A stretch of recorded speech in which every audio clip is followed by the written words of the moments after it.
인간과 별로 닮지 않은 로봇의 경우 인간과의 유사성이 하나씩 발견될 때마다 신기해서 호감도를 느끼지만 사실 너무 많이 닮은 경우에 외려 다른 부분이 더 눈에 띄어 불쾌해진다는 것인데요. 불쾌한 골짜기의 예를 하나 들자면 애니메이션 폴라 익스프레스가 있습니다. 내가 좋아하는 영화인데. 아, 예, 이거 팬들도 굉장히 네. 많은데요. 근데 이제 인간의 얼굴과 동작을 본따서 만든 뭐 당시로서는 그 음. 최신 기술로 만든 이 폴라 익스프레스를 보면서 미국 어린이 관객들이 그렇게 울었다고 하네요. 뭐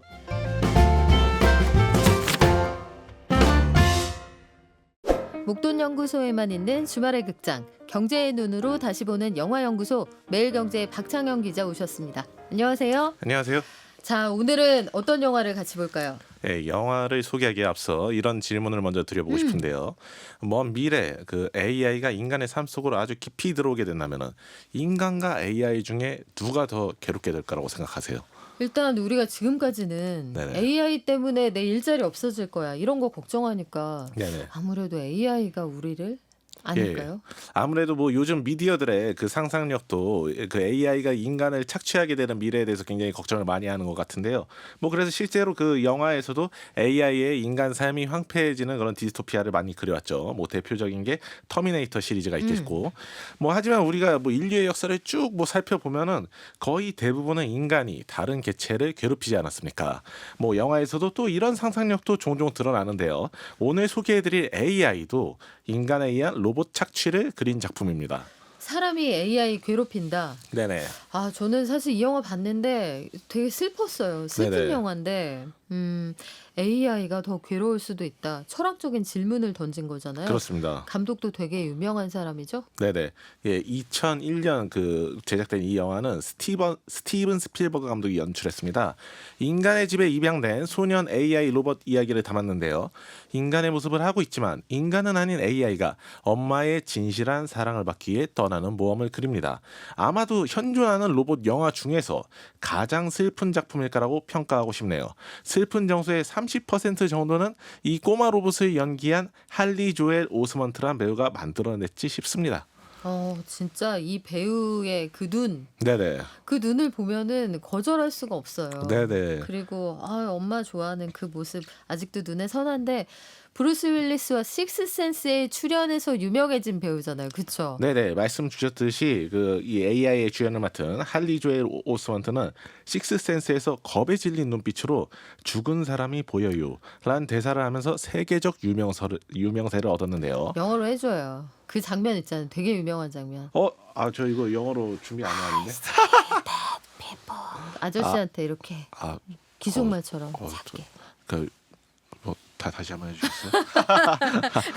자, 금방이라도 눈물을 떨어뜨릴 것 같은 꼬마 로봇 역할을 했다. 저는 딱이라고 봤어요.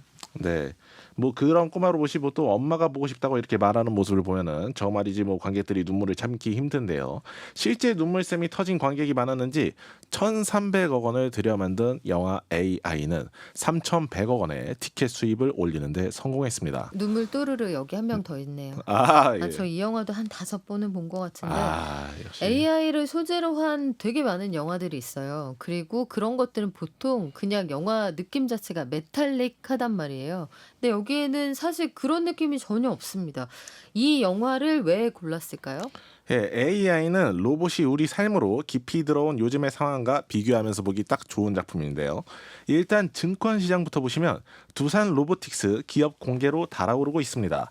지난 21일부터 22일까지 개인 투자자를 대상으로 진행한 청약에 33조 원의 증거금이 몰리며 작년 LG 에너지 솔루션 청약 이후 가장 많은 증거금을 기록했습니다. 그만큼 로봇에 대한 자본시장에 관심이 많은 것을 볼 수 있는데요. 두산 로보틱스를 향한 투자 열기가 레인보우 로보틱스 등 로봇 관련주에 전반적으로 영향을 미치는 모습도 확인됩니다. 그러게요. 우리 시중에 돈이 많더라고요. 33조 원. 저희도 게시판에 두산 로보틱스 청약 넣었다가 한 주 됐어요, 두 주 됐어요 이런 분들 많던데 네. 혹시 저는 하지는 않았습니다. 예. 일상생활에서도 요새는 로봇이 많아요. 협동 로봇도 참 많고요. 네, 뭐 길을 걷다 뭐 주위를 한번 둘러보세요. 예, 곳곳에서 로봇이 활약하고 있는 모습을 보실 수 있을 겁니다. 뭐 로봇은 뭐 대형 쇼핑몰에서 요즘에 길을 안내해주거나 아니면 뭐 커피숍에서 뭐 로봇 바리스타가 돼서 뭐 커피를 내려주기도 하고 고깃집에서 서빙을 보기도 합니다. 또 현대차가 2021년 보스턴 다이내믹스라는 기업을 인수하기도 했는데요. 뭐 지금 집에서 한번 듣고 계시다면 보스턴 다이내믹스 이 영상 한번 찾아보세요. 어. 분명히 로봇인데 춤을 너무 잘 추니까 이거 CG로 만든 거 아니야? 뭐 이렇게 의심이 들 정도로 굉장히 놀라운 기술력을 선보입니다. 그래요. 이 로봇이 춤을 춰서 그루브가 괜찮은데 요것도 놀라웠지만 사실 일상에서 확 스며들어서 놀랐던 건 물회집에 갔는데 강원도에서 주문은 러시아 소녀가 받았고 물회는 로봇이 갖다 줬어요. 나는 지금 어디에서 지금 뭐 하고 있는 거지? 진짜 미래 세상에 약간 살고 미래 있는. 세상 이런 네, 느낌이 네. 들더라고요. 근데 많아요. 공주 부여 이런 데 가도 로봇이 고기 갖다 주고 그렇습니다. 네, 네. 인력 대체가 확실히 빠른 것 같은데 아니 근래 들어서 만든 영화가 아니잖아요. 네네. 20년 전에 이런 영화를 만들었다. 대단한데요? 예, 아무래도 뭐 영화 감독은 현재 기술에 비춰 뭐 미래 세상을 상상하고 또 과학자들은 그런 영화 감독들이 만들어 놓은 그 세상의 상상력을 참고해서 기술을 개발해내기도 하니까요. 특히 뭐 레디 플레이어 원이란 작품에서 메타버스 세상을 그려내기도 했던 SF 거장 스필버그 감독은 이 분야에서 아주 탁월한 감각을 뽐냅니다.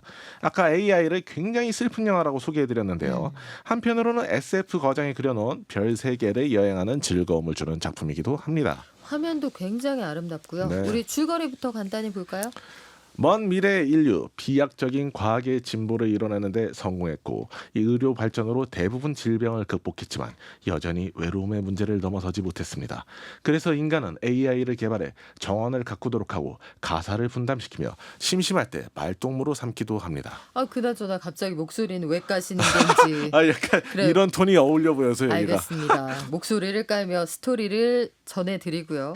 여기에서 그러면 인간의 근원적인 외로움을 해소해주는 그런 AI 친구가 필요하다. 가사 도우미도 하고 친구도 돼주고 그런다는 뜻인가요? 예, 왜 이런 세상이 그려졌냐면은 그 영화 속 세상이 만년설이 전부 녹아버려가지고 대부분 도시가 물에 잠겨버렸거든요. 그래서 자원이 귀해지다 보니까 선진국 정부에선 임신 허가제를 도입해서 인구 증가를 통제하고 반면 인간만큼 자원을 소비하지 않은 AI의 생산은 늘린 것입니다. 급기야 인간의 욕망은 AI에게 봉사를 받는 것을 넘어서서 사랑을 받고 싶다는 쪽으로 뻗치게 됩니다. 인간을 사랑해주는 AI의 등장을 바란다.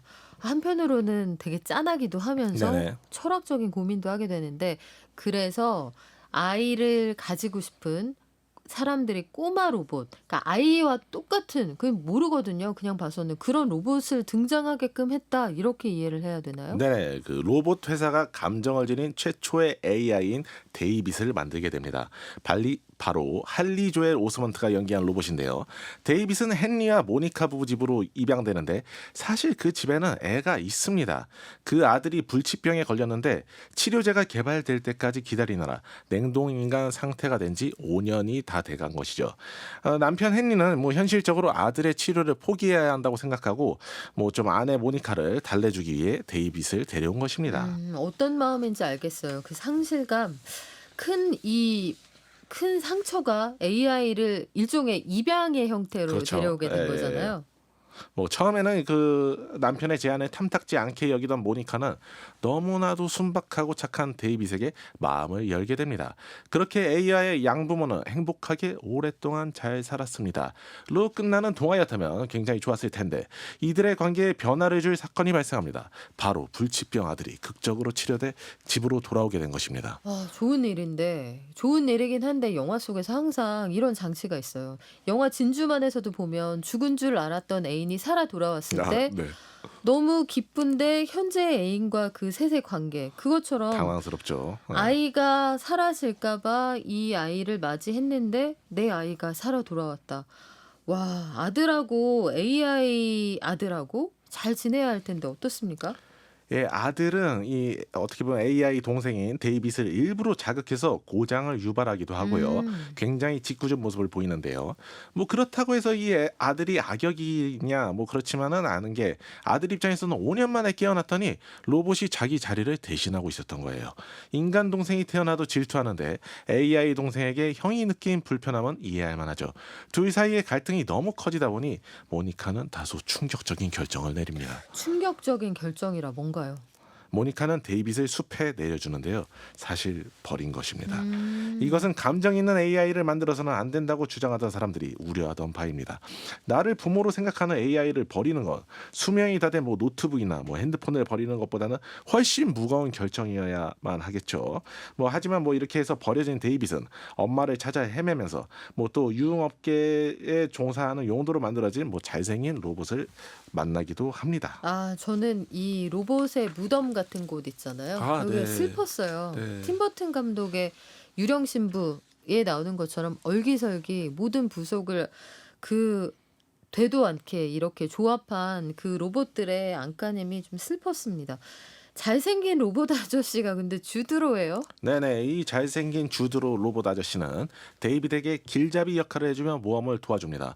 뭐 그러나 데이빗은 아저씨와 함께 다니는 동안 방금 전에 말씀해주신 그런 광경을 포함해서 로봇을 함부로 대하는 세상의 냉대를 점점 더 뼈저리게 느끼게 되고요. 자신은 엄마의 사랑을 받을 만한 유일무이한 존재가 아니라 사실 양산형 로봇일 뿐인지도 모른다는 생각에 좌절하기도 합니다. 그러나 인간이 되고 싶은 피노키오처럼 데이빗은 엄마를 찾아 헤매길 멈추지 않는데요. 과연 소년의 모험은 어떻게 끝나게 될지 OTT에서 직접 확인해 보시죠. 네, 이 영화 한번 볼만합니다. 근데 로봇이 너무나 사람 같을 때, 그리고 거기에 감정이 있을 때 우리가 어떤 고민 앞에 직면하게 되는가 그런 생각도 해보게 됐는데 요즘 로봇 얼굴은 어때요? 그냥 보기에 사람 같은 로봇이 많아요, 요새? 사실 뭐 요즘 로봇 박람회를 소개한 뭐 기사들을 보시면은 로봇이 뭐 인간의 이목구비와 피부색을 정말 닮았다고 느끼면서도 뭐 묘하게 불쾌한 느낌을 받으실 수 있는데요. 로봇이 인간을 어설프게 닮으면 그 닮은 정도가 높아질수록 외려 불쾌감이 증가한다는 이 현상을 로봇 공학에서는 언캐니 밸리, 한국말로는 불쾌한 골짜기라고 부릅니다. 뭐 이 X축에 뭐 인간과의 유사성을 놓고 Y축에 호감도를 놓아서 이렇게 그래프를 그리면은 뭐 인간도의 유사성을 이 높아질수록 이게 호감도가 높아지다가 어느 순간에 이제 그래프의 그 선이 뚝 떨어지면서 그 호감도가 떨어지는 그 현상이 그 관측된다는 것이죠. 최근에도 봤어요. AI로 움직이는 그 인간을 닮은 얼굴을 한 로봇이 막 너희들이 우리를 혹시 나중에 괴롭히는 거 아니야? 이 질문에 대해서 네. 굉장히 네. 찡그리면서 그런 질문을 하다니 뭐 이런 반응을 굉장히 보이더라고요. 무례하다는 듯이. 예. 그쵸. 그래서 와, 나 지금 사람하고 얘기하고 있나 이런 느낌이 확 들던데 닮을수록 불쾌감을 느낀다. 이것도 참 이색적인 감정이거든요. 네네. 원래 부부도 닮아간다고 하고 닮은 사람 그렇죠. 찾는다 이런 말도 있잖아요. 네네. 여긴 왜 그래요? 인간과 별로 닮지 않은 로봇의 경우 인간과의 유사성이 하나씩 발견될 때마다 신기해서 호감도를 느끼지만 사실 너무 많이 닮은 경우에 외려 다른 부분이 더 눈에 띄어 불쾌해진다는 것인데요. 불쾌한 골짜기의 예를 하나 들자면 애니메이션 폴라 익스프레스가 있습니다. 아, 내가 좋아하는 영화인데. 아, 예, 이거 팬들도 굉장히 네. 많은데요. 근데 이제 인간의 얼굴과 동작을 본따서 만든 뭐 당시로서는 그 최신 기술로 만든 이 폴라 익스프레스를 보면서 미국 어린이 관객들이 그렇게 울었다고 하네요. 뭔가 인간이랑 비슷한데 그 인간은 아닌 것 같은 것에서 오는 어떤 아. 좀 공포감이 있었던 것이죠. 아, 그렇구나. 이게 이 영화를 보시면요. 예쁘게 그리지 않아요. 그러니까 사람의 실사에서 따온 형상이기 때문에 이걸 보고 애들이 울었다고요? 네, 꽤 울었다고 합니다. 내가 생각하는 만화 속 그림이 아니었던 게구나. 그런 것들의 불편함을 느낀다는 것도 오늘 처음 알았는데, 자, 33조 원의 개인 자금이 몰렸던 두산 로보틱스. 여기에는 무슨 불쾌한 골짜기가 있어요? 예, 뭐 여기에는 불쾌한 골짜기는 없습니다. 이 회사가 만드는 로봇은 로봇팔 형태를 하고 있으면서 협동 로봇이라고 불리는데요. 협동 로봇이라는 이름에서 짐작할 수 있듯 사람과 협동해서 일할 수 있는 로봇입니다. 카페에서 음료 제조를 할 수 있고 영화 촬영 현장에서 카메라를 조작할 수 있으며 물류 창고에서 물건을 분류하는 일을 도울 수 있다고 하네요. 뭐 주식 시장이 요즘처럼 안 좋은 가운데도 두산 로보틱스에 수십조 원이 몰린 것은 이 때문이 아닌가 싶은데요. 바로 이 회사는 뜬금없는 미래 로봇을 이야기하는 게 아니라 지금 실제 산업 현장에서 가치를 창출할 수 있는 로봇을 만들고 있다는 것입니다. 이제 투자자들의 관심은 주당 26,000원인 이 주식이 코스피 상장 첫날인 10월 5일 공모가 400%인 10만 4천원까지 오르게 될지에 쏠려 있습니다. 사실 꿈을 먹고 자라는 기업이지 아직까지 돈을 잘 벌지 아, 못합니다. 네. 지금 적자죠. 올해 기준으로 적자입니다. 봐도. 예. 네, 아직까지 적자고요. 아직까지는 매출도 수백억 원 수준에 불과한데 지금 시가총액이 네네. 그렇죠. 이런 걸 생각해 보면 현대차가 인수했다는 보스턴 다이내믹스 이것도 관심이 많았잖아요. 네네. 이쪽은 퍼포먼스가 어떤지 그것도 궁금한데요. 예, 2021년 현대차 그룹은 미국 로봇 회사 보스턴 다이내믹스를 약 1조 원에 인수했습니다. 보스턴 다이내믹스는 우리가 영화와 만화 속에서 봤던 로봇에 가까운 형태의 완성품을 만들어냅니다. 이 회사가 초기에 뭐 로봇의 균형 잡기 기능을 키우기 위해서 혹독하게 단련시키는 영상이 굉장히 유명하거든요.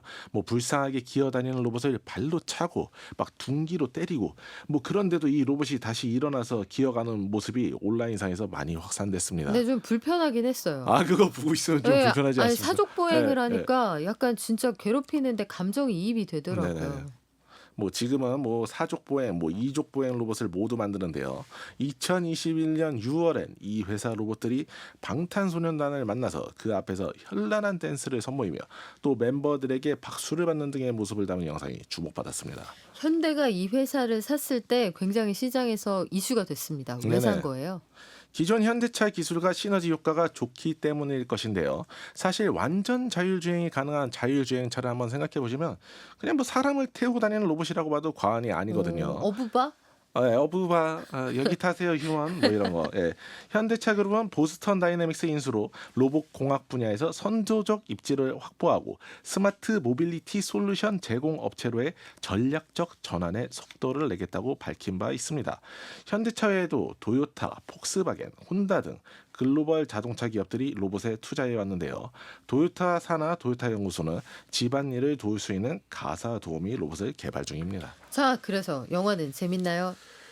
예, 재밌습니다. 특히 이 영화에서 던지는 질문이 우리가 지금쯤 꼭 한번 생각해보고 넘어가야 하는 질문이라는 점에서 더욱 흥미로운데요. 인간은 종종 세상의 불합리한 면을 볼 때 신을 원망하기도 하지 않습니까? 뭐 만약 창조주에게도 윤리라는 게 있다면 당신이 세상을 좀 더 선하게 만들었어야 하지 않느냐? 뭐 이런 질문이겠죠. 뭐 이 영화는 늘 창조주의 윤리를 묻는 쪽이었던 우리 인간이 처음으로 그 질문을 받는 창조주가 되는 상황을 담아냅니다. 우리가 최종적으로 AI의 지배를 받게 될는지는 모르겠습니다. 하지만 로봇의 긴긴 발전 과정 속 어느 시점에 로봇을 착취하게 될 가능성이 굉장히 높지 않겠습니까? 그 로봇들이 어떻게 자신을 그렇게 대할 수 있느냐고 창조주인 우리에게 물어봤을 때 우리는 무엇이라고 대답해야 할까요? 어쩌면 그런 질문이 받을 날이 그리 멀지 않았을지 모릅니다. 그러네요. 그러는 넌 이렇게 되묻는 영화였다. 아, 오늘은 울림이 길고 클 것 같습니다. 지금까지 경제의 눈으로 영화를 다시 보는 시간 영화연구소 매일경제 박창영 기자였습니다. 고맙습니다. 감사합니다.